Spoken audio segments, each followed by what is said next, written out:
the dad that we never deserve, pretty much. I know. I want the. If I was in this world, I want that dude to be my dad. I want the evil bastard to be my dad. Oh yeah.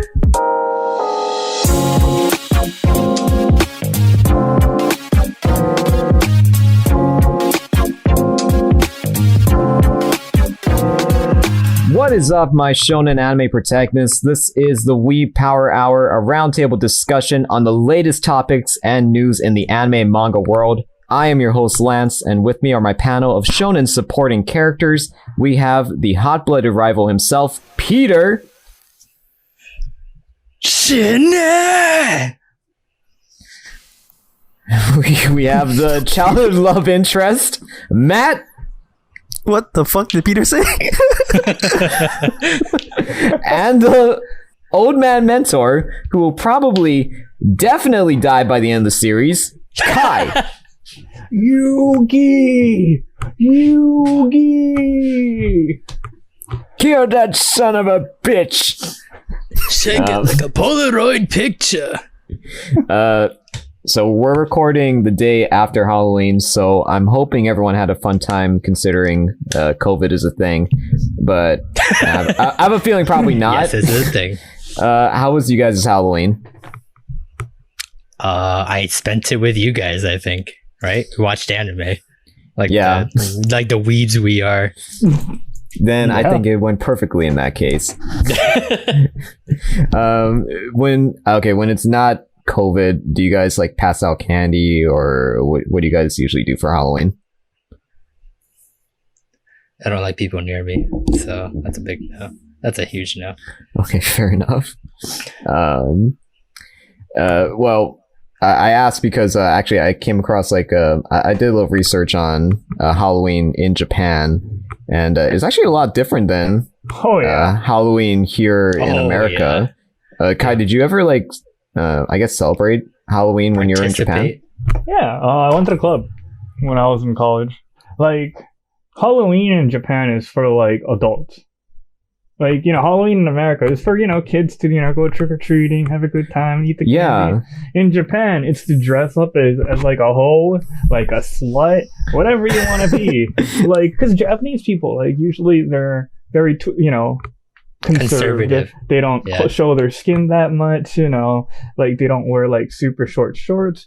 But Halloween, everyone goes all out with the fishnet stuff. Legit, they'll crowd through the Shibuya crossing, that that one famous crossing that everyone's walking. Yeah, the whole area is just packed with people.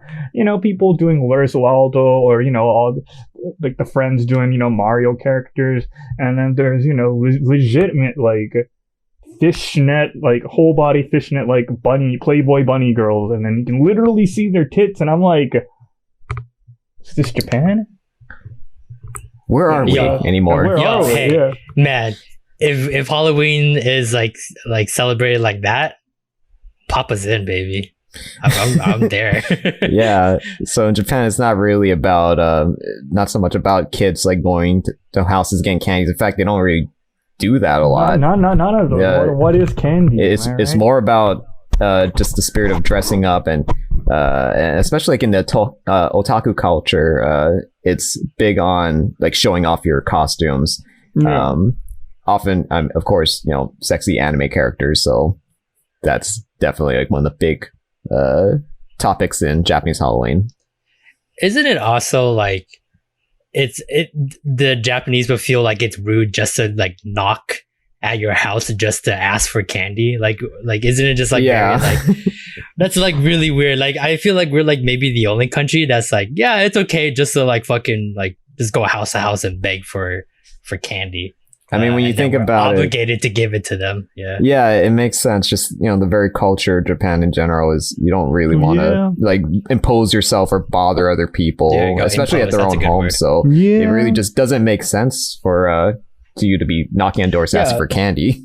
Because isn't the nature of most Japanese home is that you respect your neighbor, but you don't really go out of your way to hang out with your neighbor or to do things with your neighbor. Now that's just so close a relationship that's okay. I think from my experiences, usually if it's in like a residential area, mostly everyone in the area knows each other. You know the next door neighbor, you know the other neighbor, but you got to look in front. You got to look good in front of them. You won't be buddy buddies. You won't be like, dude, the other day, blah blah blah. You got to be like, oh, we bought this giant TV. Wink, wink. Wink, wink. Ha! You guys got a giant TV? Oh, our refrigerator, Bluetooth. Yeah, no one cares. Yeah, but see, that's the I don't know. It could just be my grandma and the people in my grandma's neighborhood too. But no, that works here in America too. Like it's pretty big. You show off the lawnmower. That's what people here in America do in like the suburbs. They're like, yo, check out this lawnmower. Fucking 50 cc's of horsepower. 10 miles per hour, it's baby. all about like bragging, like it's weird. Yeah, very different. All right, so let's jump into the latest news.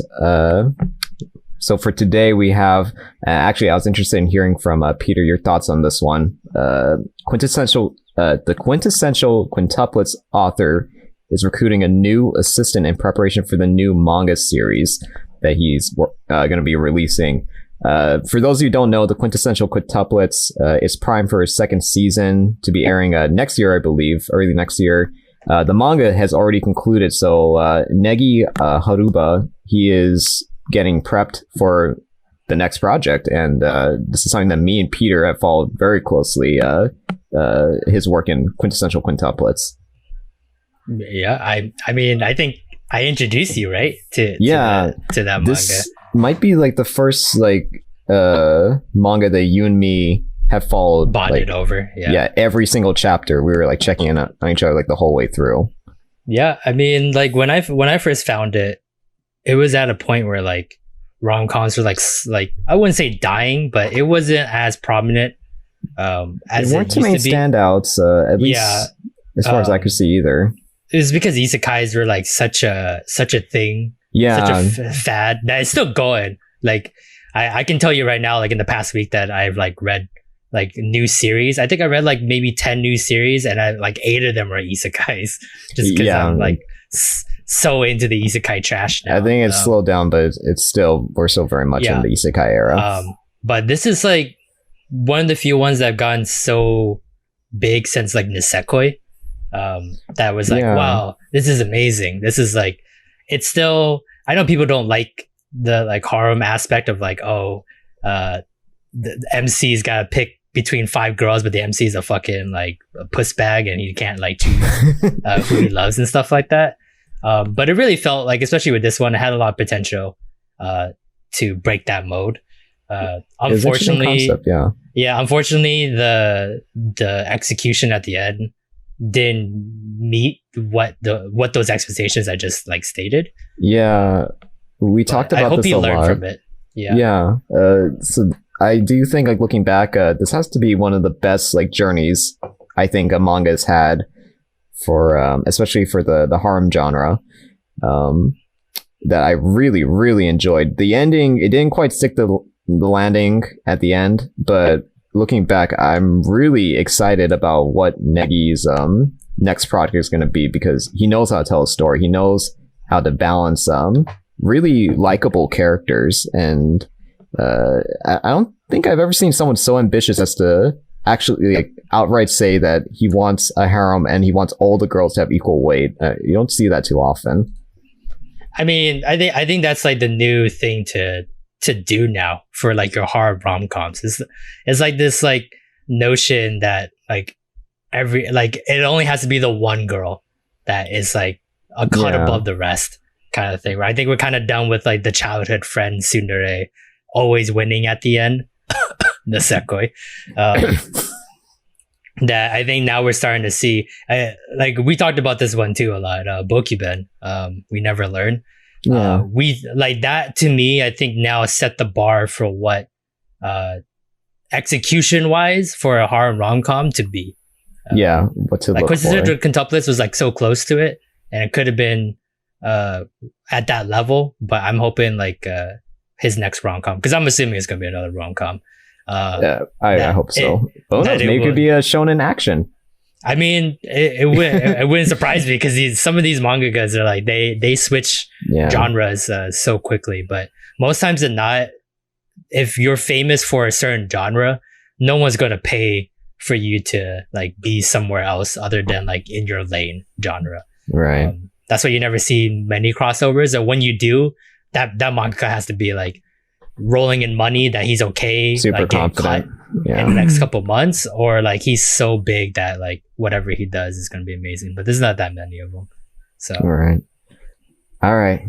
So up next, we are going to be jumping into our media roundup of the week. This is the segment where we talk about any anime that we have watched on our own time outside of the anime ranking board. That'll be coming up next. So first up on the media roundup is Fire Force. What'd you guys think of this episode, Matt? I thought finally we get some good fan service. Yeah, this actually was. Yeah, it was good fan service. And it was hilarious too with that assassin guy. Yeah, I totally forgot about that guy. The salt guy. They had like a whole half of the episode dedicated. Like, I was like, who's this dude again? Oh wait, yeah, he showed up for like one fight in the first season, right? Yeah, it was when they were underground in the first season, and they were like traveling in the underground like tunnels? world or whatever, tunnels, and they were like trying to look for clues on the Evangelius, and then Tamaki got like separated, I think, with sister, with Iris, and then like she had to like protect Iris, so then she was fighting that guy, and then it turns out his Achilles heel is a naked fan service girl, apparently. No, it's just her. Like in general. Yeah, because you like you can see it, right? Like in that half end of the episode, he watched all that porn. He jerked. Well, I don't know if he jerked off. I think he just watched all the porn, and that couldn't do it. And then he went to a nightclub to like get real experience with the ladies, and that didn't do it. You know, Tamaki is like Achilles heel. Like if there's one person that Tamaki can definitely beat on any given day, it's that guy. And I don't know. I totally forgot about this bit. It is definitely a thing. I think like the first half of the episode is what really just kind of caught my attention. It was just Shinra with Iris just hanging out, being two dorks together, and I haven't seen like that kind of like really just human, just two kids just hanging out being themselves. And I forget that he's a kid. Yeah, and it's also a good building block for Iris too, just because out of everything that they like foresaw, or like not foresaw, but like they found out from the Evangelius and the church and stuff like that, she has to be the one that hurts the most, right? Because like her entire life is like hanging in the balance now of like, what have I just been listening? What is the faith? Like she's got to be the one that's like shooken up the most. So it's nice to know that they're willing to like take a full episode, well, not full episode, but like an episode to like a really big chunk to just like respect that this is an issue they want to address too.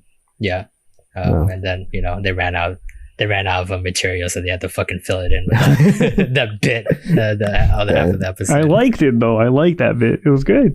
It was really funny. Long.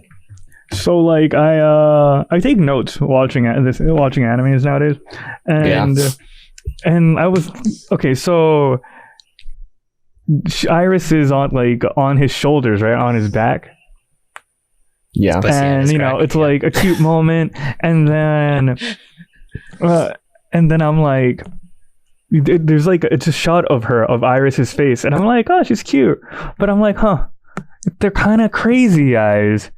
And I like wrote down, Iris kind of has crazy eyes, but I kind of like it.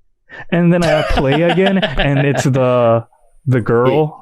That is the number one Adola Burster? Yeah, number one Adola Burst, the creepy Adola Burst girl. Yeah, we don't know too much about just yet. Yeah, and then she's in the eyes, and I was like, oh crap, it's the actual crazy eyes, Well, you forgot about her? Every time I see Iris, I think about that. I was like... Really? Do you? Yeah, I'm like, totally what is he forgot doing? about They it. look the same. They really like foreshadowed that a lot. I think Really? that might have been the 5th or 6th time already. I think this season alone that when Really? he like does his Aldilla Burst link, Hmm. he links and then he like sees like Iris, but it's not like Iris in her nut. Yeah, and then he form. always It's just thinks this Yeah. bitch looks like Iris. Yeah, Huh. that was like a huge thing in the Peninsula arc when they were like they saw the other Amaterasu, Hmm. Yeah. and then like there was a person inside of it. He had a whole bunch of like links, and then he kept seeing her over and over. So I was Huh. surprised no one like during the episode was like, "Hey, that looks like Iris," or like, "Oh, why does she look like Iris?" Like none of you guys like ever like said anything about it. No, So, I I mean- literally I was today years old, dude. Today's years old. Holy Yeah. shit. Dude, I always knew the Reaper symbol was always in Fire Force, but I didn't realize that Soul Eater was the same world as Oh yeah, you caught that right? Mhm. the father It at the was, at the club. Yeah, so what's his face? The assassin guy was at it was at one of those bars where the girls come and hang out with you, the cabarets, and behind him you can't see him because they have the separator between the seats, but they're saying, "Oh, father," or like your scythe is so cool. And who is that? But it's oh my gosh, I forgot her name. The main girl's Maka's father. yeah, her dad, the death scythe Yeah, from Soul Eater. So that was like a really like, I mean, we always see Easter eggs from Soul Eater, but that was like a really like in your face one. It always feels like mangakas like when they get that like big like double multi-series like things like that, they always love like Bleach, right? They put it in the same world. Yeah. Like Soul Eater, they did the same thing. I Hitman would do the Reborn same. is Toot in your the own same horn, man. like universe. Yeah, I was like, fuck it. It's like more world building. I always think that's like interesting to see it like crossover like that. Yeah. So next on our list, we checked out Akudama Drive, episode 3. And this one was the beginning of the Shinkansen, the bullet train heist. That seems to be the main heist that they'll be facing. What do you guys think of that, Kai? Sorry, what? Sorry. We're talking about Akudama Drive, man. Mr. I took notes, huh? I thought you said you were really excited about this episode. I am.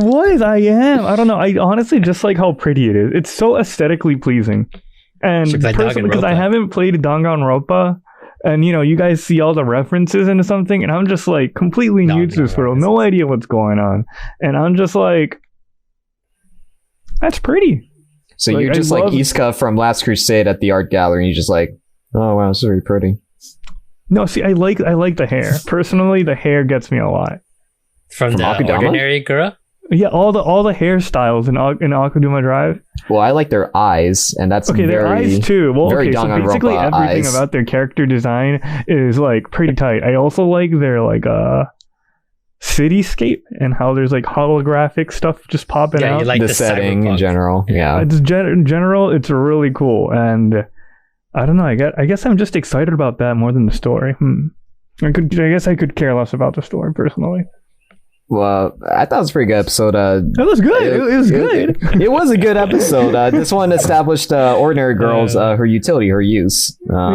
She was able to, where everyone else has a specialization, she just has to kind of think on her feet about how she can use everyone else's specialization if they falter or they fall short. Like, how can she bring she's, them to the end goal?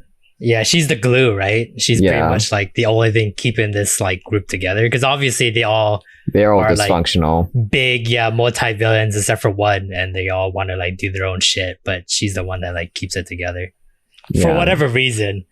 I don't like. I still I get that they still believe she's the swindler or whatever, but like, come on. Yeah, I mean, that's just BS that these Yeah, supervillains don't at all question her Yeah, like- identity. like everyone is going to question the criminal guy, the fucking Pompadour loser. Yeah. except for the big guy. What's his but name? Hoodlum? Hoodlum, yeah, but it's like, come on, like you can't like put two teams together that both Hoodlum and Swindler are like, not as big as like you think they are. Well, I mean, I guess Brawler would believe whatever you feed him. He'll just literally eat it. Yeah, you can literally feed him shit. But like everybody else, the hacker, the courier especially, like all of them just are totally down with this ordinary girl. I mean, I guess they're all if she dies, she badass, dies. they're all badass looking people, and they're like they don't need to deal with like just thinking about those kind of things. They're just too badass. She dies, she die. Yeah, she dies, she die. I'm just super hacker. Super hacker, man. I just like pushing buttons,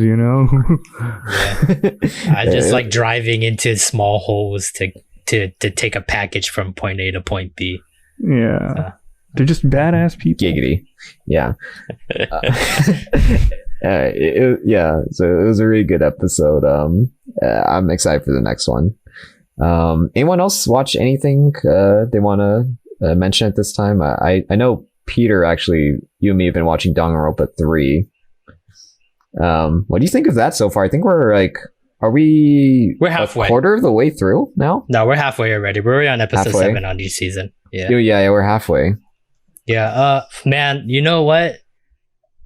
If I never knew that the games had like animes to like coincide with it, I would have given Danganronpa like especially 2 like maybe like a 7, like just like a pretty good like playthrough, but I wouldn't like think about like playing it again. Yeah, and keep in mind, I made Peter play Danganronpa 1, Danganronpa 2 back to back, and then made him watch Danganronpa 3 the anime. So yeah, I'm like, yeah. I know we both looked at Danganronpa 1 and were like, oh yeah, it was rough. rough. It's super rough. But honestly, like the concept is interesting. That's what like kept me going.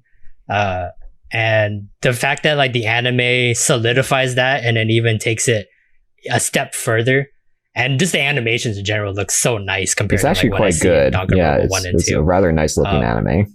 Now I get like why Akuduma Drive is like so pretty. Is because this is the same art director from Danganronpa 3 is the same one in Akuduma Drive. So yeah, I can see where the similarities lie now, but just the story is so good.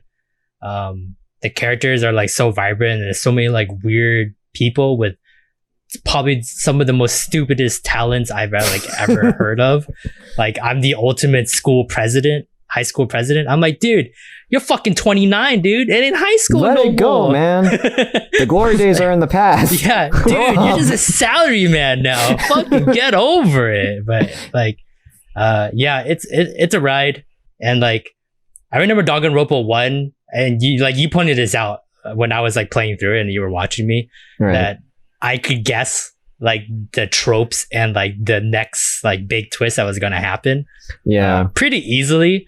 But ever since we started Danganronpa 2, and then especially the anime, like I just been like more confused with every step of the way. And, yeah, it's a series that gets better every entry, and that includes the anime. They always take their lessons to heart, and they get a little bit better each time.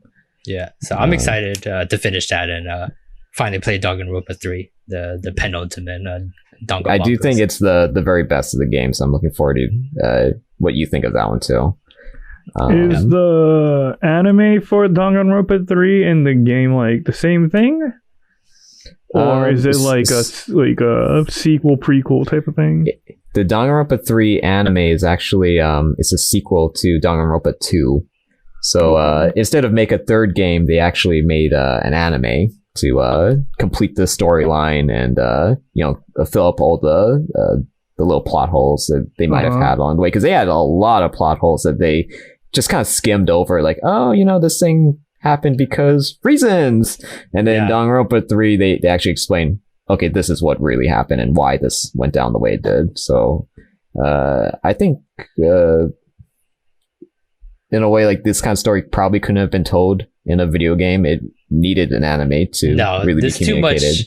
It's not enough for a game, but it's enough for an anime. Yeah, too much like jumping back and forth, and like a lot of like backstory. Not a lot of like crazy action happens. Well, I'm only halfway through, so maybe all the crazy action happens afterwards. But it's gonna happen in the Yeah. But yeah, the Danganronpa 3 game, that's what I've been told from Lance. It's like a soft reboot, so it has like nothing to do with the so first they made two. a Danganronpa 3 game anime, and they also made Danganronpa 3 game. The game, yeah. So, and that's not connected to the first two games. It's its own timeline. Oh, but it's just a 3, but it's not really 3. It's just its own thing. It's Danganronpa like 3 anime completes the original storyline. It's like Andrew Garfield's Spider-Man reboot. It's like, we gave you 2, bro, and you just shit the bed, so then we're just gonna like go goodbye. Goodbye. New Here one. comes Tom Holland. It's the same universe, but it also it's the same premise, but it's a different universe. Multi-universe. Oh, speaking of Tom Holland real quick, I don't know if you guys saw it, but he's gonna be the new Nathan Drake in Uncharted. Yeah, Uncharted movie. I heard about that. Looks good. I'm excited. He looks. Have they shown really good. like screenshots? They showed a poster. Yeah, they showed a poster of. I gotta check that out.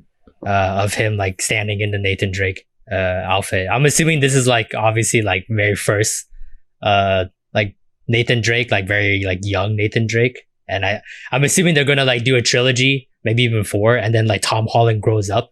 And then becomes the and then he adult becomes Nathan Drake. the older Nathan Drake that everyone falls. I mean, this is like, if you're gonna jump on that, then do it while he's young. It's perfect. While he's young, it makes sense. Yeah, that's why I'm like sad. Like Nathan Fillion never got it. He looks exactly like fucking Nathan Drake, and he did he did like a year or 2 ago. I think he did it for like San Diego Comic-Con, where he did like a promo video, like literally like a 10-minute like video, like a skit of like him like busting through like in a jungle into like a house, like breaking in, and like he started fighting people and like choreography. He did all his own stunts and everything like that. Paid his own money for the crew to like help him film it, just to like prove a point to like movie directors. This could be me, man. I am Nathan Drake. I can be Nathan Drake. Let me be Nathan Drake. And then everyone was like, holy fuck. We were just like, yeah, he looks like him, but he did like a 10-minute like skit and it looks like awesome. Like he could be it. And then like nothing happened for 2 years. And then Sony was like, nah. Yeah, so Tom comes in for the steal. I mean, Tom Holland is like literally like the poster child for like Sony movies right now. Yeah, he is. So. Kinda, yeah. Kinda wild. So, why not? Yeah. What's another Sony game? He's probably gonna get like fucking what? Tom Holland? I hope he's fucking Kratos from God of War. Kratos, the early years. Yeah. Voiced by Tom Holland. Young Kratos. Yeah. And they just gotta get him super jacked and then put a red wing on him. And then he becomes the Aloy from Horizon Zero Dawn. So, dude, you could be the voice of Jack and Daxter live action. Ooh, I mean, he can look like Jack, yeah. And at this point, make him Sly Cooper too.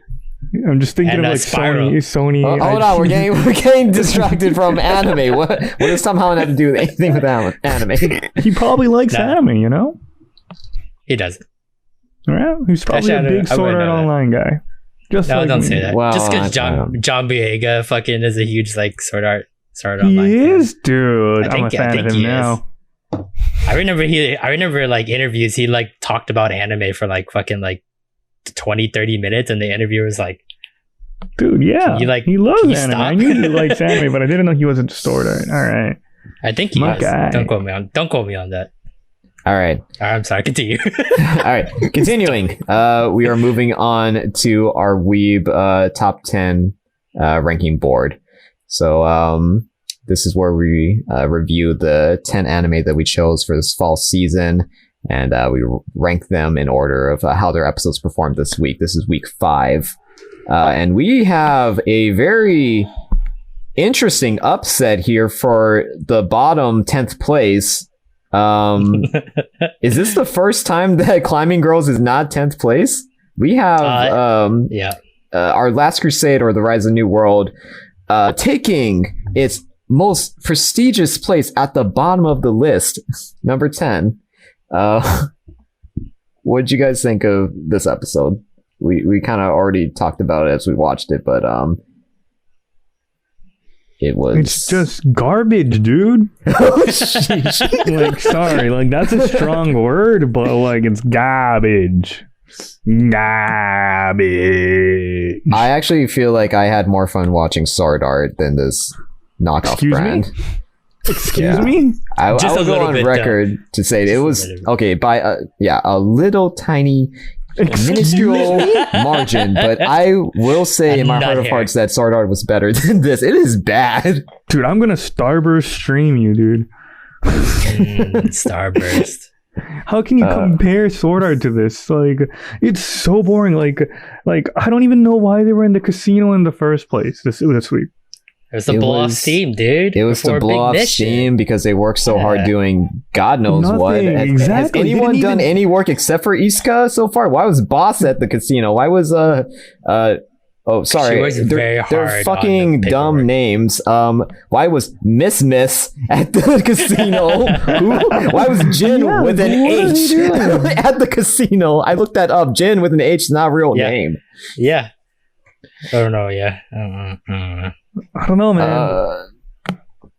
What was the other girl's name? Sharonetta or something like that? It was Like, fucking Nene, just go I think, is the resident losing girl in the harem. yeah. And then Risa with a Y for some reason. Yeah. And I think Alice is like Alice Teta or something like that. Alicia Alicia is just something like that. So many like extra like vowels. Like, why? You think like, that's bad? They consonants. introduced the new girl Kissing. Her name's fucking Kissing. Yeah. Like, what is going on here with these names? I know it's futuristic, but like let's like come down to earth for a little bit. I don't know. It's like a whole bunch of like white people just like wanted to be different, and it's like we're gonna name you Rebecca, but I'm gonna have like let's put a Y in there. Where do you think I'm yeah. gonna put the Y in Rebecca? It doesn't matter. Yeah, put it in the front. Yeah, And put it's a like, Y. The Y is silent at the start of Rebecca. Yeah, and I was like, oh, Yakeka? And I was like, no, No, it's Rebecca. It's Rebecca. Just the Y is silent. It's like, where'd you get the R? And I'm like, I don't know. Yeah, it was a nothing episode. It looks like the next episode's finally going to pay out. They're looking for a vortex that is just like kind of source of magic energy or something. No, I don't know. I fucking Reddit like debated me again, telling me that this like couple was like very wholesome, like couple, and like maybe the light novel like actually like executed very well in the anime. It's just trying to like like I don't know how much Cash grab volumes is are quick. in the series. Has this I been think like a it's long done. running series? Because I feel like I this think is, it's done. we're Yeah, not really scratching the surface of any No, we're kind not of even relationship close. between them so far. And there's nothing going on. yeah. Literally nothing going on. So I don't know. Maybe the light novel was better, but this sport climbing girls, man, is fucking like Sports Climbing Girls is on Like, it's- fire, man. They are it's looking taking so no much prisoner, better already. taking Yeah. the number 9 spot next is Sport Climbing Girls, clawing their way out of 10th place hell for the first time Climbing ever. their out. A round of applause for them. Good job, you did it. Yeah. Or rather, maybe they didn't do it. Maybe Our Last Crusade did it. Yeah, absolutely. Anyways, Sports Climbing Girls. They're still in the middle of their preliminary rounds, right? They finished up preliminary rounds now. Yeah, they're So done with the it, top and 20 we got gets to to know go. No more. That's the resident red-haired girl. That's part of the main team. Yeah, she is fine. I actually didn't have any issue with her backstory, unlike say the cat girl, who was just like embarrassing. No actually has. I felt as a fellow shorty. I thought that it was perfectly reasonable to think that there's a character who has like height insecurities in the show where like It's all about height. yeah, it's all about height and your physicality. I thought it was a perfectly decent It's episode. yeah. It's like with this one, it's like it's shit, but at least it's like a constant shit, right? Like it's not like it's not gonna get higher, to be better, but it's never gonna like dip so below like whoa. Exactly. It's like it Family got worse Guy. than shit. Yeah. But like that's why like for all of us That's the way the we best voted. compliment you can give. Yeah, but like if you look the way we voted for this week, right? Like Last Crusade was all 10th place. I will say then we're all our Climbing hearts Girls is ninth are in place, unison on this decision. Yeah. We all gave Climbing Girls 9th place. We all gave Crusade 10th place. Yeah. So it's the first time we we've can ever agree. like agreed on 2 animes like across the board. I think it's just because, like I said, like Climbing Girls has been a constant shit, so like it just stays there. But like Last Crusade was like shit, and then it went like way down into like the barrels of shit. Yeah, I don't know if it's ever coming back. Like it wanted that 10th place bad, and it got it.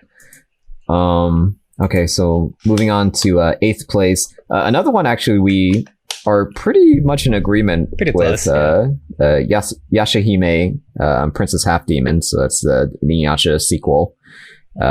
This episode was a perfectly decent episode. I feel like they combated they as a team.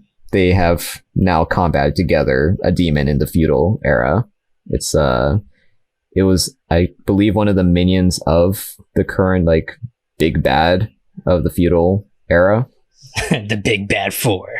Yeah, the big bad 4. Of course, he actually went down like a pile of potatoes. Like that was not so much a fight, more like a combined slaughter of the 3 of them. So I wasn't too impressed with like tension or anything. I never thought for a second like there's any chance that Moroha and Toa and Setsuna would even come close to being in danger. But I mean, it didn't offend me like a certain other anime. So there's that. He wasn't fully revived too. It was just a skull just a skull, I think. Like, yeah, I think the story was that Moroha had already. But he still so the body beat him the first time. Yeah. So he was pretty much like. Oh, it was kind of like the 3 girls like kind of beat up like an old man who was like in a wheelchair. Yeah. Essentially. I have a bold prediction for Yashahime. Okay. I think either Inuyasha or Kagome, one of them is dead at least. They certainly haven't talked about them. Like neither a whisper nor a word of them so far. Hold on. Before I put that down on the board, I need like a confirmation. I can't have like one or the other. I need a name. Okay. Kagome or Inuyasha is dead. I'll say Kagome then. Kagome? Okay. And a reason? So we can because I don't think Kagome would be the mother to let Moroha just be by herself. That's actually that actually makes a lot of sense. I don't know. She would never let her kid just like be on her own. Yeah. Also, I feel like she draws more from Inuyasha than Kagome. Yeah. Maybe like Kagome like died when giving birth to her, and then Inuyasha had to take care of her for like the first like 5-10 years. And then Inuyasha's she just like, went fuck off on her this own. shit. Yeah. Maybe. Also, I want to clarify last episode. I want to say, Johnny, I'm gonna call you out, man. You misdirected me into thinking that Kagome was in the Great Tree. I've been bamboozled again. It was actually Ren. And you can tell because Shishomaru is visiting Ren, he wouldn't visit Kagome and yada yada. That was my mistake. I'm sorry. Moving on to number 7, and this is actually a bit of a surprise for me, but I guess the competition really was kind of tough for this week. Number 7 is Majo no Tabi Tabi, Journey of Elena. This episode was more like a breather episode after the last 2 episodes, which were just heavy. So heavy. Yeah. I don't know. I didn't like it because of that though. Why? Yeah. Oh. Because it's like too lighthearted. Yeah, it's just like a normal, like, we were going, just exploring this, like, dark, like, mysterious world, and then suddenly it's just like, a happy-go-lucky, ha ha ha ha. Yeah. Yeah, but that's life though. And it's like, always up and down. I like this show a lot, but it was just not that good this episode because of that, Kai, you just want to stay depressed all season long, man. Yep. It's how life is, like some months are going to be not that great, and then some months are going to be, fantastic. Like this is the first time she like in her years of traveling, right, someone asked her like, what's your favorite place that you visited? And she said it was the place that she was at right now. Like this is the first time she's ever like felt happy at a place that like maybe for some reason she might stay, right? Because like she has that traveler instinct to always keep going and keep going. So she's not always attached to any of the places that she visited. But this is the one time that like we get to see her like almost want to settle down and like take up a teaching job, you know, and like be with her sensei and all that I stuff. think that she like, said this place because she just wanted to like wave away the question. She didn't want to go into details because I mean, episode 4, I have a feeling she maybe has gone to other places because the episodes are not in chronological order. No. So they don't want to like maybe spoil a better place she goes to. So she was more like just, this place is my favorite and just cop out like that. But I guess so. That was the conflict of this episode was that she encountered her teacher, Kanahanazawa again. And she was actually like briefly thinking this is a really nice place and the students love me. I could see myself living here. But I have a journey that I want to keep going on. Yeah. So it was a breather episode. It was a nice, pleasant breather episode. I do have to say though, like after Yasuhime, like the rest of the 7, it was I don't want to say neck and neck, but I felt like it was like pretty like there's good reasons for why they should be on top. And I think the only reason why like Majo was on the bottom was because like it's not to someone's like tea, like taste of tea. Like Kai doesn't really like that kind of stuff, but like I would, right? Or like in other ones, like, oh, I really like this anime because that's the type of anime I'm into, and the other guys aren't. But I think we can all agree like the quality of the episode was still pretty like top notch for this week. Yeah, it was still. It's not to say it was a bad episode because it got 7. It was a very good episode still. Yeah. All right, so moving on to number 6, we have Tonikaku Kawaii. And this one, we were kind of all over the place on this one. The biggest surprise is you, 8th place. Matt gave it 7th. Yeah, but Matt. That's Matt. He doesn't like rom-com. Okay. Tonikaku has always been on the bottom. Okay, so Kai and Peter, you both gave it 3. I will defend my 8th. I actually voted. This is the lowest I've ever voted Tonikaku. It's 8. I gave it 8th place. My reason for that is because nothing really happened that I cared about. He got a ring finally for Tsukasa. They went to a park and they made out. Hell yeah. I don't know. All the other episodes, I feel like it was like just very wholesome, and I feel like this episode they had like a grocery list that they just wanted to get done, which was get the ring and just get that out of the way. I don't feel like a lasting impact from that. But it's not just the ring, right? It's like the fact that like they're slowly trying to understand each other and like understand like how each other like show affection and show love, right? Like he had no idea what wedding rings and engagement rings are to begin with, right? He didn't understand what the hell that meant, but like okay, I knew about it, but not till a couple years ago. Yeah, but like for him to like understand, it's not just like a money value to give to someone, but just I think he said it in one of his lines where like when you look at it, you don't feel so lonely anymore, and you remember that the person that you're in love with, and it's the kind of thing where like he spent so many years chasing after her, and he's probably lonely as fuck, right? Like he spent like 4 or 5 years not knowing if he's ever going to see the love of his life again. So the fact that he just went to work for a couple of hours like made him remember that. And then the fact that he got to that point where like, oh, the rings can help like be a symbolism to remember that like she will always be there when I need her from now on. And that's like the beauty of like them being a married couple that you don't get to see in like many romance genres like that, because like it's all about the chase, like it's all about like before the relationship, and then after that you get the girl, and then like the end, the season's over, like, and then that's it, and everyone has like this like skewed vision of love that is like, oh, it's only fun when you're chasing after the girl, and then when you get her, and then it's like downhill from there. But like Tonikaku always, provides the fact that like marriage is can be a beautiful thing with the right person. Okay, yeah. Love talks from Dr. Peter Wen. The reason Tonikaku doesn't get any sympathy from me is because at 18, this guy has handed a beautiful wife. Me at 27, not a single girlfriend. Fuck this guy. So jealousy.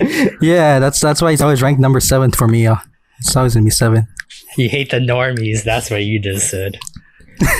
Maybe for me, my low ranking was because I kind of resonate with NASA. I'm pretty ignorant about the importance of these steps when it comes to marriage. I don't know anything about them, so it just kind of rang kind of empty with me because I that's not something I really think about. See, that again, just like how I said last for like Majo, it's one of those like good episode, but like depending on who's watching it, it resonates different, right? Where like I was like closer and I felt more like I understand about the rings than say like Lance does because he hasn't gone to that point yet. So it's right. Like, that's why we're so skewed and different. Now, I also want to note that I didn't think it was a bad episode either. I thought it was a perfectly fine episode. Yeah. And especially because we have some very heavy hitters coming up. This was probably the biggest, like, I don't think we've ever had a 3-way tie for third place. I had to like double check my math, man, because I couldn't believe that we did this somehow. Yeah, we managed to all 4 of us voted 3 anime equal this week for third place. First on the list, and first but not the worst by far, Muno no Nana, Talentless Nana. What did you guys think of this episode, Kai? I was like, because it left off with that really good cliffhanger, right? The guy knows what is he gonna do, and like, I knew that this episode was gonna be about the guy gonna blackmail Nana and see how much he can get out of it before he has to, die. It's like, well, I'm done. Better get my dick wet, Yeah, this episode was he basically did what we all were thinking too. Right? He's like, I'm gonna die. Nana's a cutie. She's gonna kill me, but hey, until she kills me, you should be my card. You should be my girlfriend, girl, until you kill me. But I really liked the plot twist to it, though. Like, it wasn't just the 18-minute power spike, It was it was a gradual plot twist of Nana trying to, do mind games with the dude, and actually does the mind game and pulls it off. Him, yeah. That was pretty cool. Like, the whole fake picture thing. And then again, it wasn't an 18-minute power spike, but it was like a 20-minute power spike where she's about, the girl's about to get oofed. She's gonna get oofed. She's about to get. I don't know people's name, but the cotton, the healing haired girl. Yeah, the healing lamb chop girl. I always called her Chihiro. But yeah, she's gonna get. She's a lot like Chihiro. Yeah, very soft girl. What do you think, Peter? I don't know. I guess maybe because I've been playing Danganronpa too much now that like my mind is like spinning on like how many twists and turns can happen. I thought the episode was great, but like I don't know, it felt so obvious that she was gonna like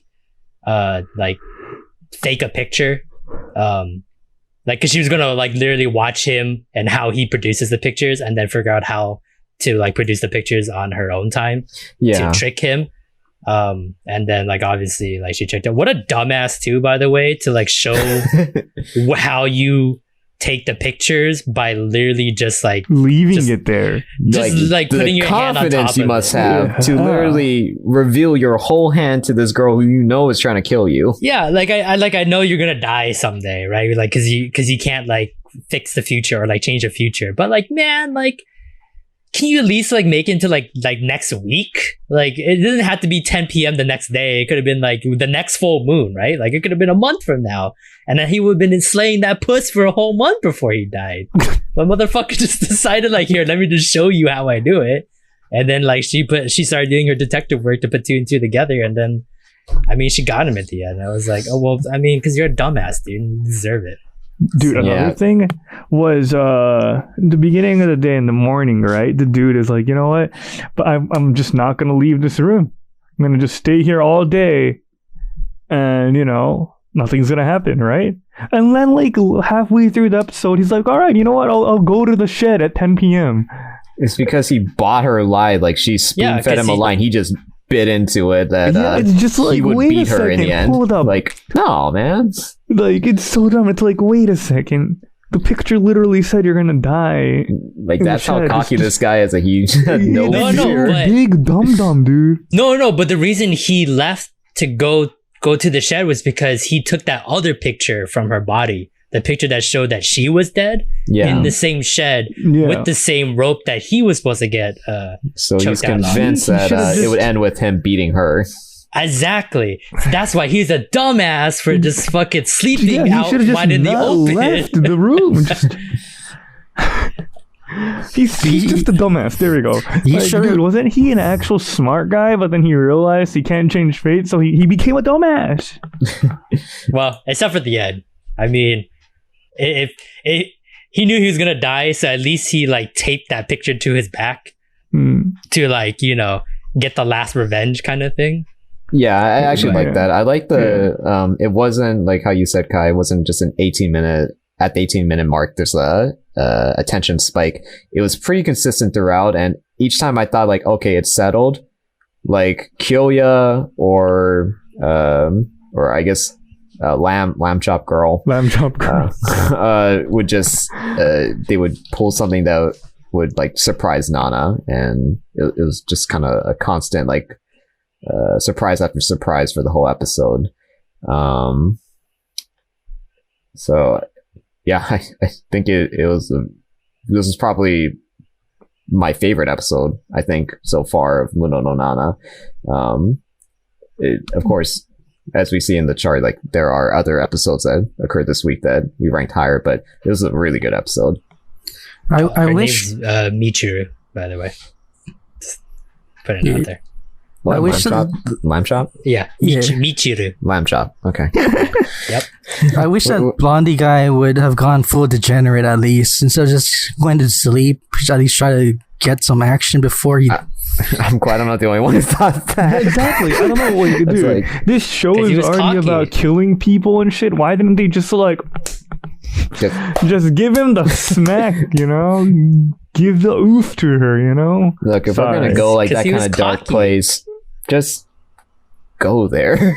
Yeah. I'm not condoning what is this degenerate behavior, but I'm saying like realistically, this guy's a piece of shit. Yeah, that surprised me. But he was cocky though. Like he was showing off to everyone the morning of, right? Like he was like telling the fucking fire guy that Nana was his girlfriend and that they were like bumping uglies and shit like that, but they haven't done anything. This guy's like all talk. Yeah, he was a very interesting fellow. I wouldn't say he's a bad character, but I think what we know about him is that he's a piece of work. And they also were very faithful to that. Yeah, confirmed death. We actually get to see the body dead. Last thing I want to add on from me is, did you catch the next episode title? Oh, I'm glad you mentioned that. Necromancer. And I think we've seen already hints of what this might suggest for the next episode. If you guys remember in the opening, there was like a split-second scene of like student zombies in the forest. And I wonder what that means. What do you guys think? Any thoughts? I have a theory.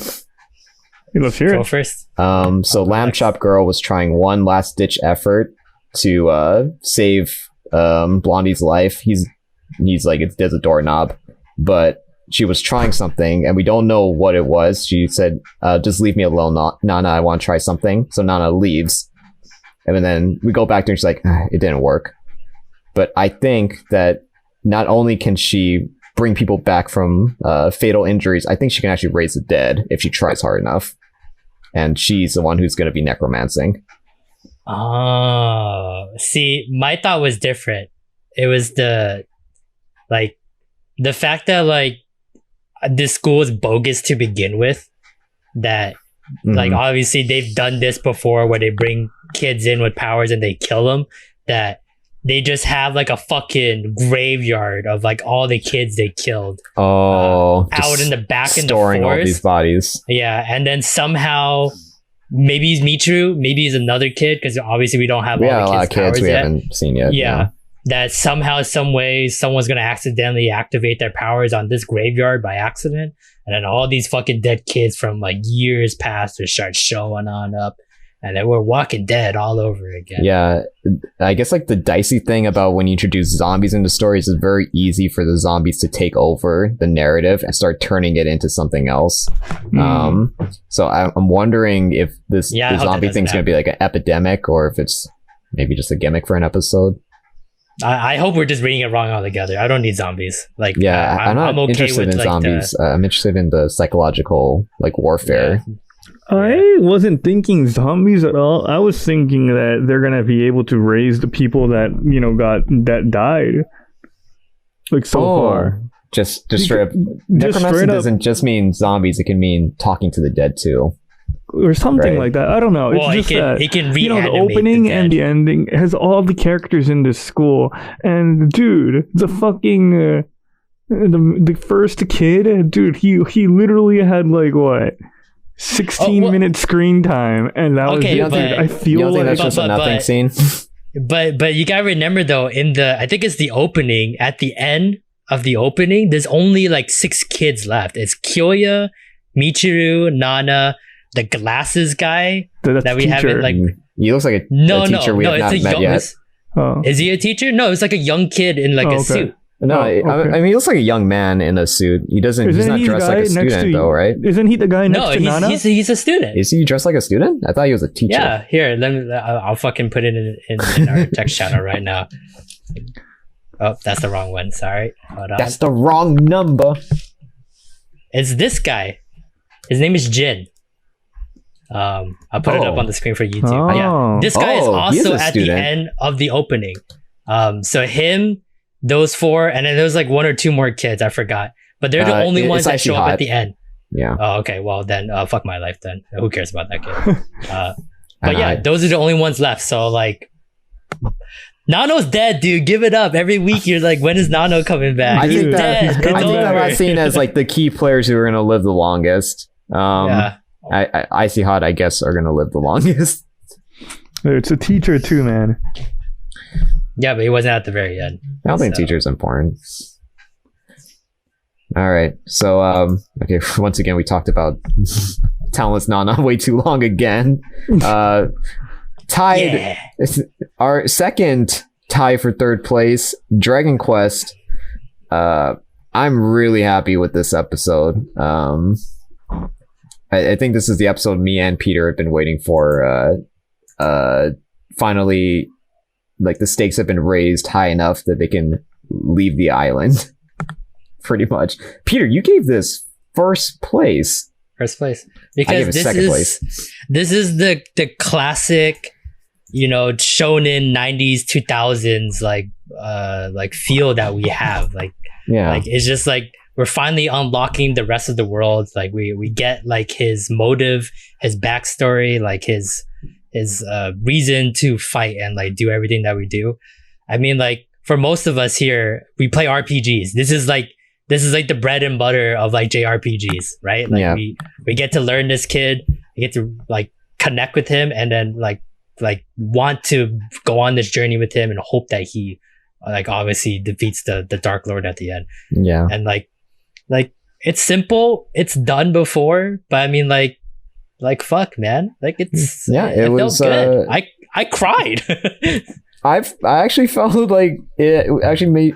I've seen this a million times, but it made me feel, sad for one. I felt bad for the hero, and I felt bad. Avon, I think his name is. Avon, yeah. Yeah, and I felt like really just like I was hyped for Dai to like just lay the beat down on Piccolo. I gotta stop calling these guys the wrong name. But you know, it was a solid episode.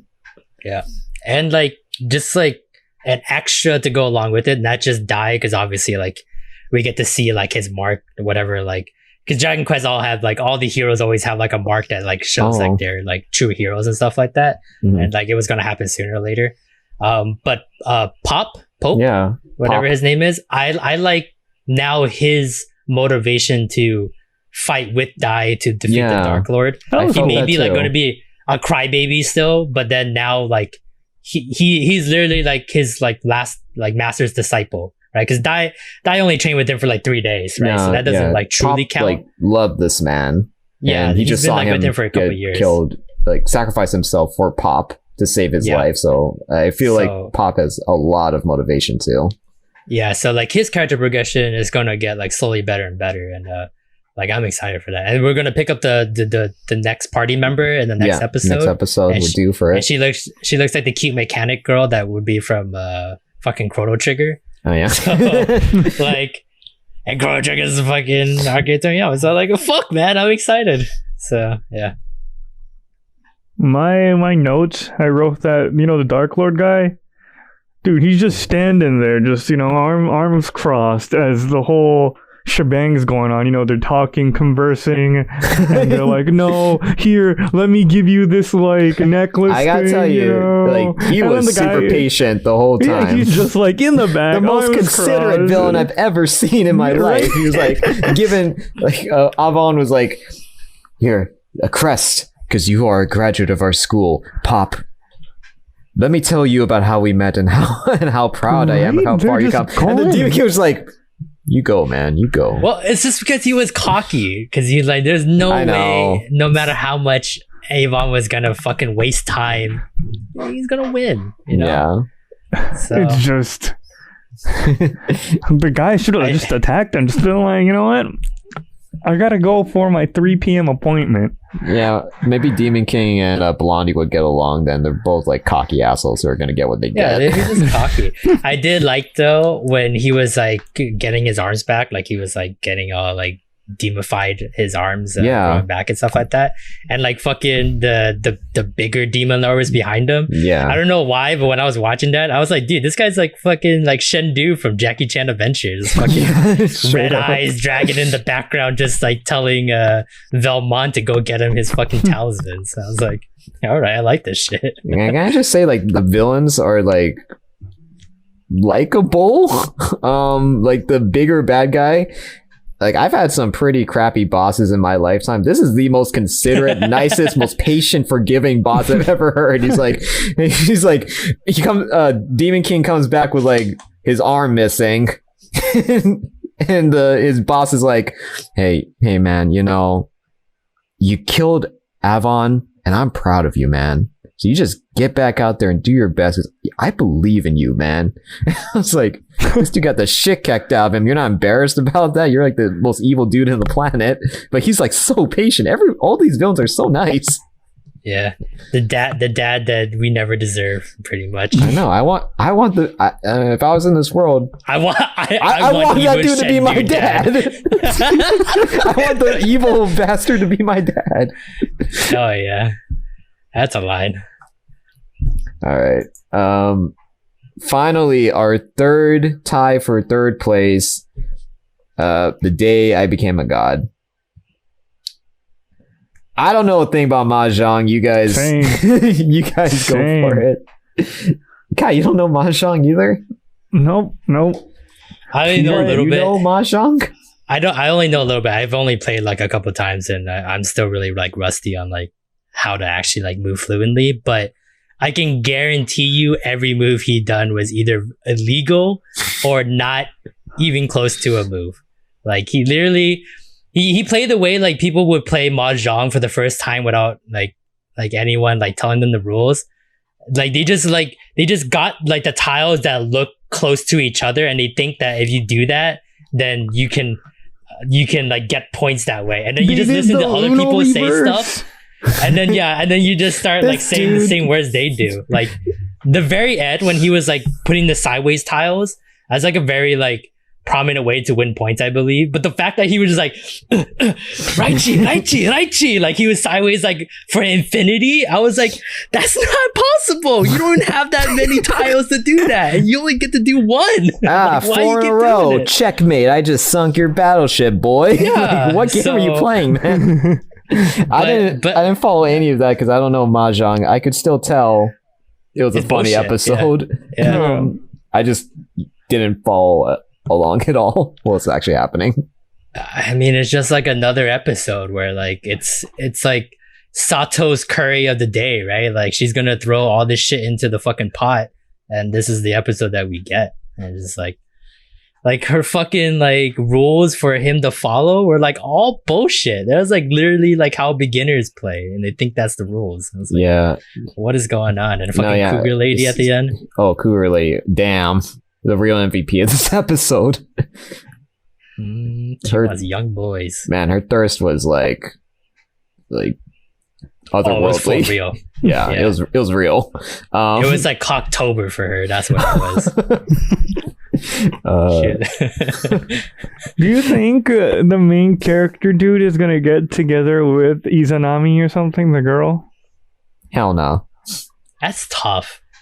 Right? We're on episode 4 now? Yeah. And I thought 4 or 5, one of the two. I think it's 15 days left. Yeah. Like, I mean, like, we're running out of time for like all like the slice of life funny stuff to like happen, right? Like, right? I thought we were gonna be like 2 episodes funny, and then like a good chunk, like 4 episodes where like it's heavy and like shit goes down and we're connected with these characters and we fall in love with them, and then like go back to like maybe like 1 episode or 2 to like kind of like hold us up a little bit, and then we're just gonna drop like crazy. But like it's been silly every episode. I love it, but like, where's the angel beats? Where's the Charlotte? Like this, like I'm saying the same shit I did last week. It is throwing me for a loop. It's like when you're in a boxing match and you're expecting to get punched, but the punches aren't coming at you yet, and you're like, when's it gonna come? And now you let your guard down. Yeah, and the final round with like 10 seconds left, the guy goes for your fucking ball sack, and then you just get fucking knocked over and over and over again. Yeah, just like, pounding you. I'm waiting for it. That's Where's illegal. The punch? It's suspicious. I don't know. Imagine if he doesn't get with her because she dies in the 13 days. That's what. I mean, that's an angel beats. That's Charlotte. Angel beats, that's like Charlotte. That's what happened, right? Like that's his world. Think. So. I wonder, you know what? You saying that, I wonder if this is gonna be the kind of thing where like every episode is just like it's like summer vacation. It's kind of like how like when we hang out on summer vacation, like during high school, we would do random shit, right? Just to like have fun or like try to have fun for the summer vacation with nothing to do. And obviously like Sato brings that up to like a fucking 11 for him. But then at the very end, he's gonna remember like all the amazing things he's accomplished and done. And then like he wakes up and he's like in a coma or something, and he just like, all of that was fucking fake. I mean, he got hit by Truck-kun. I don't fucking know. I mean, it could be Truck-kun. You know what? Fuck it. You know what? I'm saying it right now. What the fuck is this guy's name? Oh no, you gonna put something on the board? It was all just a dream. Yeah. Whatever the motherfucker. It was all just a dream. He's in a coma, and all of this is just in his fucking coma vision right now. I'm doubling down on that one now.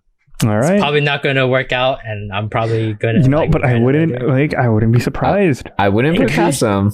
Yeah. Yeah. And like Kami-sama, like it was like giving him like subtle hints here and there, and then on the last episode, you're just like, oh fuck, these hints. They were right in front of us the whole time. Right? Because like maybe that fucking like hacker kid, like he's like researching, or like he's like watching the old man that's like doing whatever project. if that old man like was doing like some kind of like medical project, or he was the one driving the limousine, Okay. or like his guy, and it hits Narukami, and then like he fucking tries to like cover it all up, and it's like they're just telling us this whole time Hold that on. fucking he got hit I by think him. we've been playing too much Danganronpa 2, Peter. No, Like- I refuse. It's not always in the characters' heads and everything's fake. It's a simulation. It's all fake. He's been in a coma, and this is the neurological therapy to convert him out of despair. And It's was all fake. And Odin is there to give him one last moment of hope and joy. I don't know. I'm on this boat now. We shall see. I didn't ask for this. I just literally just jumped for no reason, and now I can't leave this boat. So I'm on this like it's a mirage boat. It's that sail, and you're stuck on it now. Yeah, and then I burned everything possible to connect me back to the land. All right. So we're moving on to our second place for this week. Ikebukuro Saiko da! Psychodas. Now, I know that me and Matt gave this first place, our first place of this week. Peter, you actually gave it 7th place, more like lower middle of the road. Yeah. But this is, I think it was probably the most, this is what I've been waiting for Ikebukuro. It was a story that, like, it touched my heart. It was a really, just it was a different kind of episode. It was like, the tone was different. You could tell, like, it was, the colors were all desaturated. It was just somber and just quiet. And Makoto wasn't with the G Boys this episode. It was really just a short story about him and him encountering just these kind of unfortunate events that just lead up to a sad story that, like, what is the moral of the story? Who's really to say? It's about an old man who lost his son 5 years ago, and he cannot let go of his deceased son, and he keeps wondering what happened to him. So Makoto, he's just a really nice guy. He meets this man, and out of the goodness in his heart, he says, "I'll investigate what happened to your son." Spoilers, it turns out that his son's was actually as nice of a boy as he thought his son was. He abused his wife, and then when his wife was threatening to leave him, he ran away, got into a fight, and he just died in the scuffle.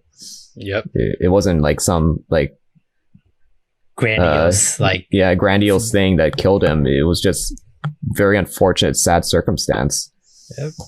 And she had to like fucking, I don't want to say cheat, but she had to like, she was already seeing another guy as they were dating, and she fell in love with him and then had his baby. So the grandchild that the old man thought that was his son's and was his last memory of his son, it was actually another man's baby. So it was just a really sad short story about Makoto encountering these people. I gave it 5th place, but the moment I remember the episode, I totally regret my decision because it was a great episode. Taking notes, my ass. I think at this point, dude, I think you just gotta put like the list down in front of you when you're taking notes, and then just move your like anime up and down after every episode. So then like you rank them as you go. That's so you don't work. forget anymore. No, I realized. It's the 3rd time you've done this season where like you fucking forgot how the episode went and then you wanted to change your vote.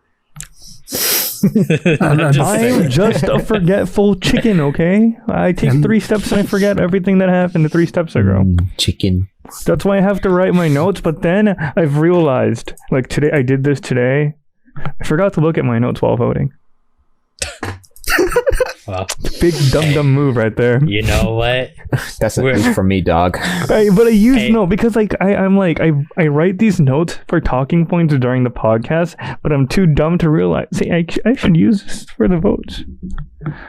Hey man, I'm getting there. You okay? We're slowly right? going up, baby. We're slowly going up. We get better every week, baby. And then just realize that like every week we get better. We're still a pile of shit. At least we steaming pile of shit, you know? We ain't a cold Hey, pile at of least shit. we're better than Last Crusade pile of shit. Hell right, yeah. guys? Yeah. Hell yeah. High five. High five, sex drive. I bet if we get dislikes, it's gonna be from the people that like Last Crusade. Oh, please. Who the fuck likes Last Crusade? Right? Yeah. I can't buy it, dude. It's not even store brand Sword Art Online anymore. It's like worse. It's like not Yeah. even close All to three it. of them can come get some. Yeah, It's like you know when you go to like an ice cream truck and then you order like a Looney Tunes popsicle with the face on it, and you want Tweety Bird, and then you get the popsicle and it looks nothing like Tweety Bird.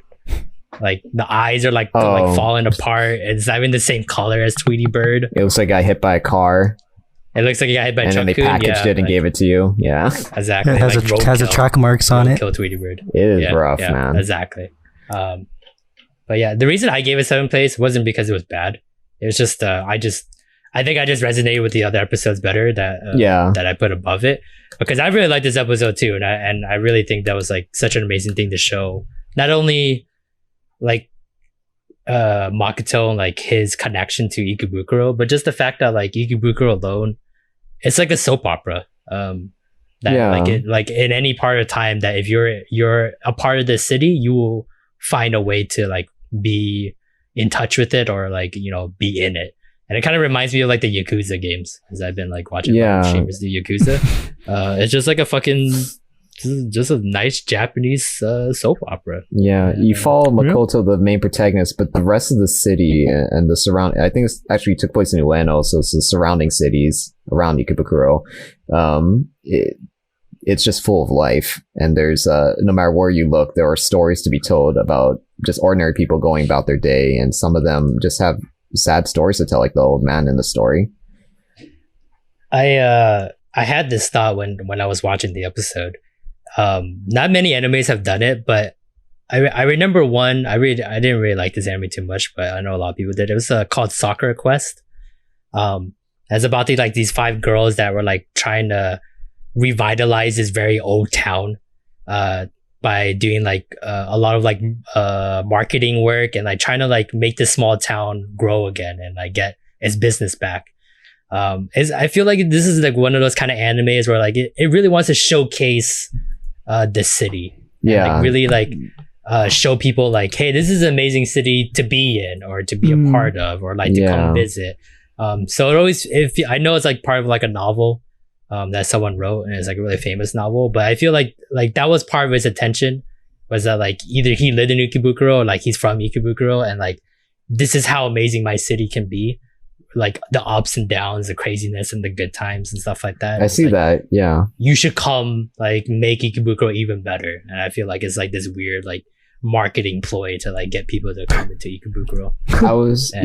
I was so like just kind of impacted by this episode that I went back and I watched I back to back watched the other first 3 episodes, and the first episode led with just like how we keep making fun of Ikebukuro Saiko da, and he just I believe it might be Makoto talking in the narration. He's just kind of like boasting about just what a wonderful city it is. I mean, like you see like as he's talking, like there's like it's a bustling city. There's like suspiciously thug people in the streets, but the way Makoto talks about it is like Ikebukuro is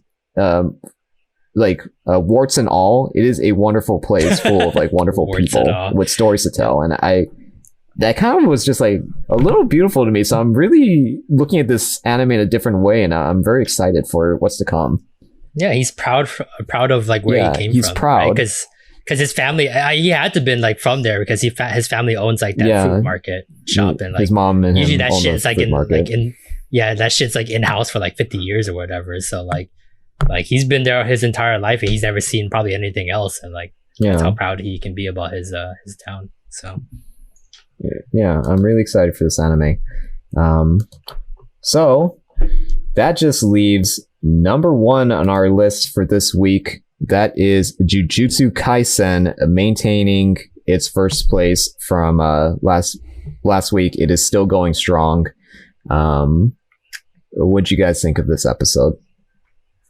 It was a great episode. I always want to put it, as a sub 5th place, but every time, You man, I gave watch it it. first place. This is I not did. the Kai that I know. I did because it was a good episode. Like, Fucking Matt almost had a heart attack when he saw the voting. He was like, "What the fuck?" Kai's been saying he wanted to make it 5th place for no reason. You've been trying to undermine this anime for weeks now, and you gave it but first place. I can because it's pretty good. At least you're taking the voting seriously. Wait. You're not trying to like undercut an anime just because you'd want to undercut. Mathematically, if you gave this even second place, I think that Ikebukuro would have tied or beat it. No, but it was really good. No. I honestly liked it. Okay. Like, first of all, the opening is slowly getting on to me. The ending What too. about is that ending, though? slowly getting Yeah, the on ending, to though. me, too. That ending, though. Yeah. Okay. Overall, the whole, what's the dude again? The demon's name? Sakuna. Sukuna. Yeah. Like, He's interesting. he's super interesting. He's like hella menacing, but interesting. he's like just so charismatic. I don't know how to describe it. The way he honestly, talks. he's like a badass. He's a Like, babe. He's like a badass, He's like, man. He's a himbo. And I wrote down all the names, so I won't fucking call them Sakura anymore. So Fushiguro and Yeah. Sukuna, I thought were the highlights this episode. Fushiguro's standing up to Sukuna even though he had no chance, Yeah. and his like kind of like dare to Itadori, who is under Sukuna's control right now. He said, "Itadori won't kill me. He'd rather die than kill me." And Sukuna was like, "You have too much confidence in the boy. He's a coward. He was scared in his pants when at the thought of dying." And right before Fushiguro goes all out, like knowing he will probably die, Itadori switches back and he lets himself die because he cannot hurt Fushiguro for real. And I thought that was it was really good. Whoa. I was like, wow. And Like he just Itadori. says, live long for me, and he just passes out, and I'm like, damn. He doesn't Cool. say like, I wish I could, I'm scared, or he's not like, I wish this could have been different. He just straight up tells Fushiguro, like, basically, like, thank you. And this is the end for me. Goodbye. And I was just he like, had his good wow. death. Yeah, he had a good death because he chose it. And I was just Yeah. like, wow, you're not going to stay dead. Not at all. Still, I was like, it was still It just showed beautiful. Yeah, I think it like cements like their relationship together because you can tell like Itadori was it when he came back. He like he accepted what like what's his name Fushiguro. Fushiguro. I'm gonna call him Megami because that's his first name. Yeah, okay. Megami. Megami. Like just the fact that like he like can like accept Megami's like value of like life and like how he's willing to fight for like his values and stuff like that. I thought it was like really beautiful. Like we usually don't get that kind of like character development like this early Just in a season. really. But for both of them to have that together, it's to me it's kind of like Naruto, Sasuke, like Haku fight in like I don't know, like the 20th episode when they were like fighting against Haku, and you can see like they're protecting each other for the first time when they were like down each other's throats. And you can see like the reasons of why they fight so hard. It was like the same thing, and I like the glimpse of power that we get to see with Megami. Like he's just pretty much like a shadow tamer, pretty much, and you can just just summons all these beasts. But I also I like that his power has limits. It seems like every summon he has only one life. Like these are unique creatures that he knows and is bonded with. So when Sukuna kills the snake, he's actually like upset. He's like, wow, I don't have the snake anymore, like period. Yeah. I So wonder how many dogs he has because he's lost like 3 dogs. I think he actually said he's lost all his dogs. And I was like, wow, like this is this anime is like, it's raw. It's like, it's gritty. Yeah. Yeah, it's very gritty. Just the fact that like the guy popped out the heart. I thought like what you guys I thought that was quite brilliant. Yeah. That was pretty smart. Yeah. Like, hey, you want to switch? That's fine, dude. Like Itadori's never going to come back because if he does, he will die. Yeah. I was like, damn. What a way to put someone in hostage. Yeah, I was really impressed with Sukuna this episode. But hey, we finally saw Panda boy. Panda. What's Panda. good? Dude, the panda was Panda. great. And I liked his voice and how he's like just... I wasn't sure what voice to expect from him, but you know, it's perfect. It was perfect. He's the calm one of the group, right? Yeah, he's like he's- literally the one that puts the glue together. He's honestly 'cause the most other two- normal of them, if that's possible for Panda to be.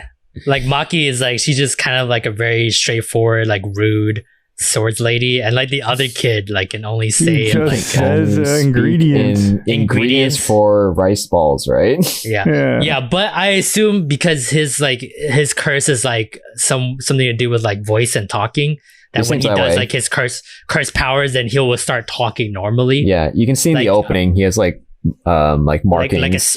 like a sperm juice like going like I wasn't gonna say that, but yeah. Every time I see it, it looks like he a got little sperm sperm juice on it. markings on his mouth, which I think indicate that he gave up his speech for ultimate demon power, basically. So something we'll like see. that. I wonder if it's going to be the kind of thing where like whatever he says, whatever he speaks becomes like it actually like materializes in front of him. Have we seen like a power like that before? I've only it wasn't really like that extent, but like Fairy Tail had a wizard that was kind of like that, where Yeah. like they spoke certain words and then like it materialized. I in feel front like of we've seen something like that where like their words are their power, like whatever they say Oh. becomes reality. So then like the whole well, I guess we'll see if that's really his power. Maybe I'm just getting Yeah. excited over nothing. Maybe you're thinking of Fire Force.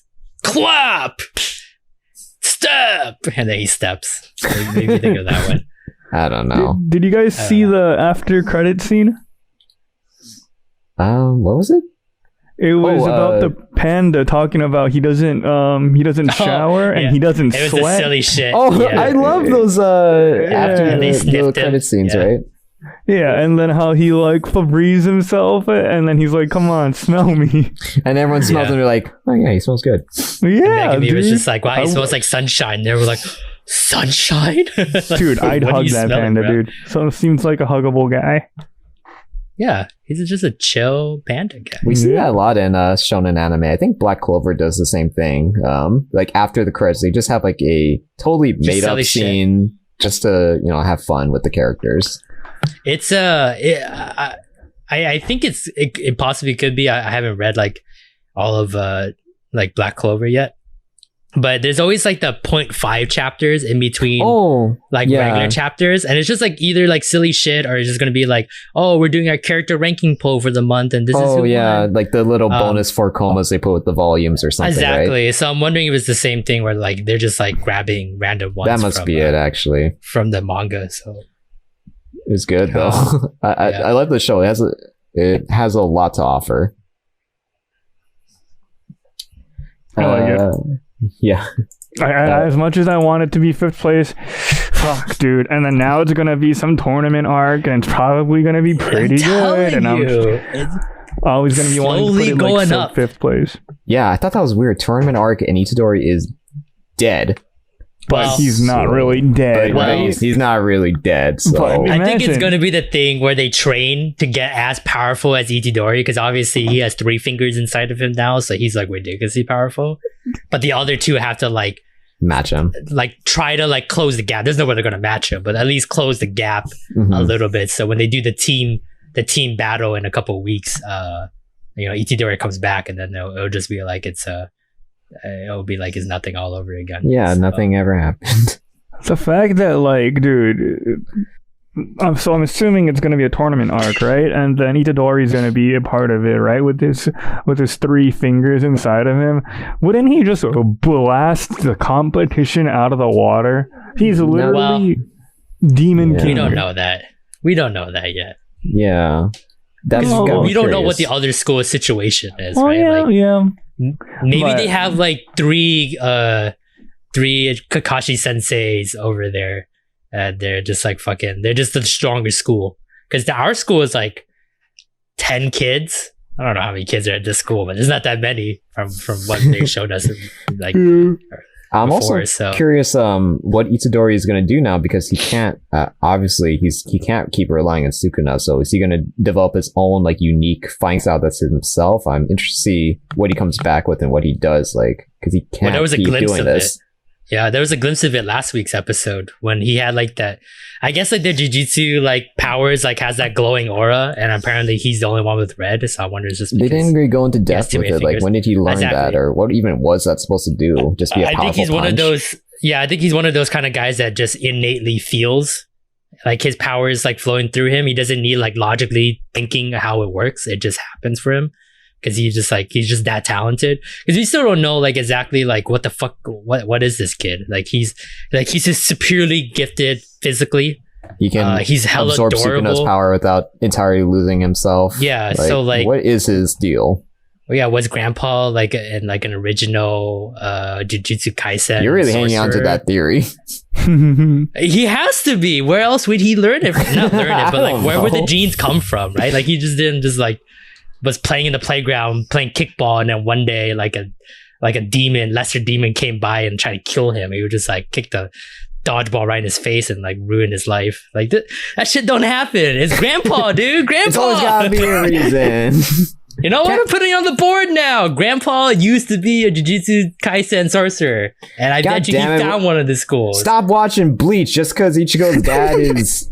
Yes, that's exactly Whatever. the reason. I totally forgot about that, but thank you for bringing up a fact that will be another fact in Jujutsu Kaisen. Oh boy! And All I right. think the power that the red orb thing, he was talking about like getting rid of all his like negative thoughts or something and putting it into his fist. I think that's what he was doing. Yeah, Oh, yeah, is some that bullshit. Bullshit powers. I gotta rewatch that. Yeah, I'm like, I still don't know exactly what he was doing. I think he's just gonna be like a physical fighter. Like he's just gonna be able That to does like play to his strengths, yeah. like just increase like his physicality even more with like his jujutsu powers and stuff like that. So Yeah, I don't I'm see him excited to doing see voodoo for sure. yeah, but yeah, I'm excited to see how they build upon this like power system and like how many more new moves the other kids are gonna. I don't really care about Itadori like his what he gets because I know it's just gonna be like this crazy like overpowered shit we see in Shonen, but like the other kids like Megami and like his familiars or whatever, or like Nobara with her voodoo dolls. Like Yeah. how much like more can you get on top of voodoo dolls? Like I don't know. Like that's the research that the mangaka did, and I gotta see it. Yeah. So right now, Itadori, in my mind, he's definitely the weakest without Sukuna. So I wonder how he's gonna make himself relevant. Clap! Walk. All right, guys. That is all the time that we have for today's podcast. We had quite the discussion today.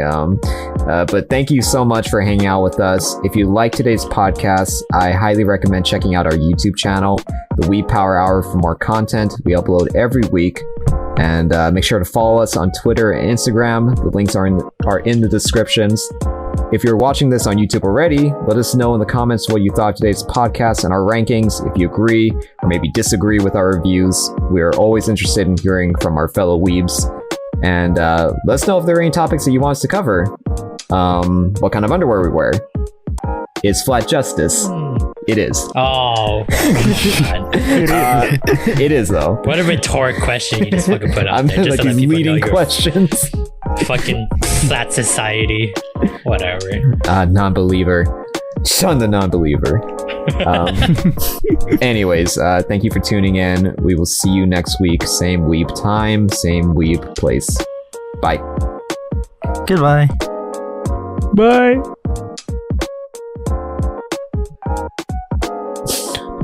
Bye. Bye. Are we doing this? My predictions will be right at the end of the season. Is that your prediction? Your prediction on top of my predictions. Will be right. Yeah, now I'm gonna put that on the board. Thanks for telling me that. All right. All right. That was an hour and a half.